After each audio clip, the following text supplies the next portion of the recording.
which is the monitoring of flows and the quality of the monitoring in South Australia. There's been a discussion in the public forum questioning the quality of the reports.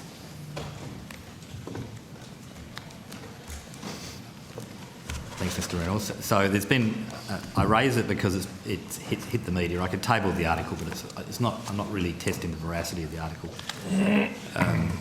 It's more about I'm interested in, particularly, for example, the local member for Chafey, Tim Whetstone, has questioned the quality of the reporting and the tracking and the extent to which the authority relies on that, and whether there's any initiatives to improve the reporting if that is required of the flows.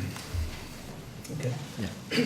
So, as you'd appreciate, the floods that we've just experienced Yes. haven't been experienced, the flows of that magnitude for some decades. When we are measuring flows in the river system, it's a system of typically measuring the height of rivers, converting that to a flow based on the velocity of water and the channel cross-section, and then routing that through models. To do that, we need to be able to measure flows in the river, go out on the ground, measure the flows, calculate what the flow is, and then extrapolate that out. Those points where we do that, those rating sites, we regularly go and re-rate them and take those field measurements.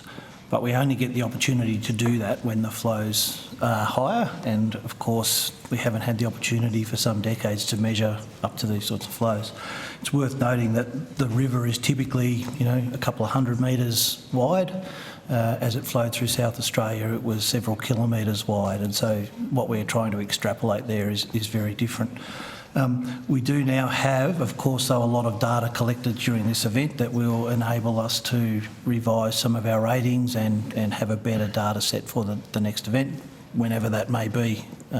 It may well be some decades away, an event of the same magnitude.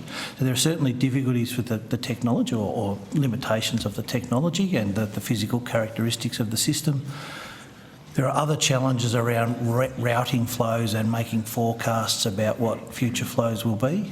Catchments change over time, vegetation changes, there are roads, there are levees, there are other things that direct water into different places.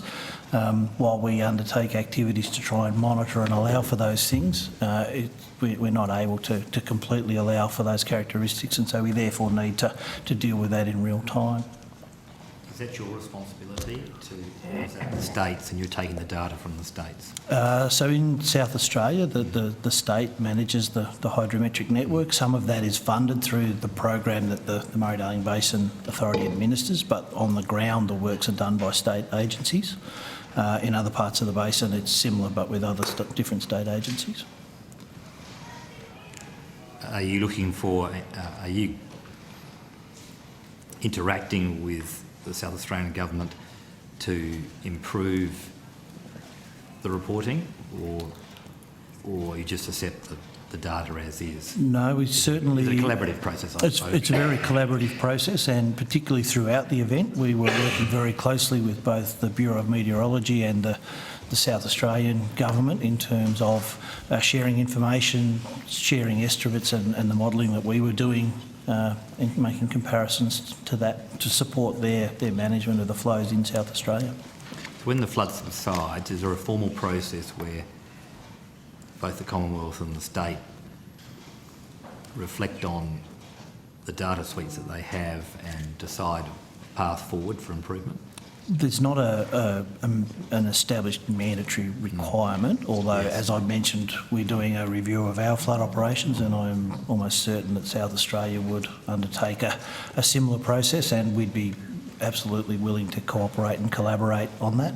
It's worth noting that the flows at the bottom end of the system are still in the order of 100,000 megalitres a day. The flooding is not over yet, and so that sort of post-event review has not yet commenced. No, I wasn't asking from the point of view of hurrying you along. We still good to go, Chair? I might now go to another issue.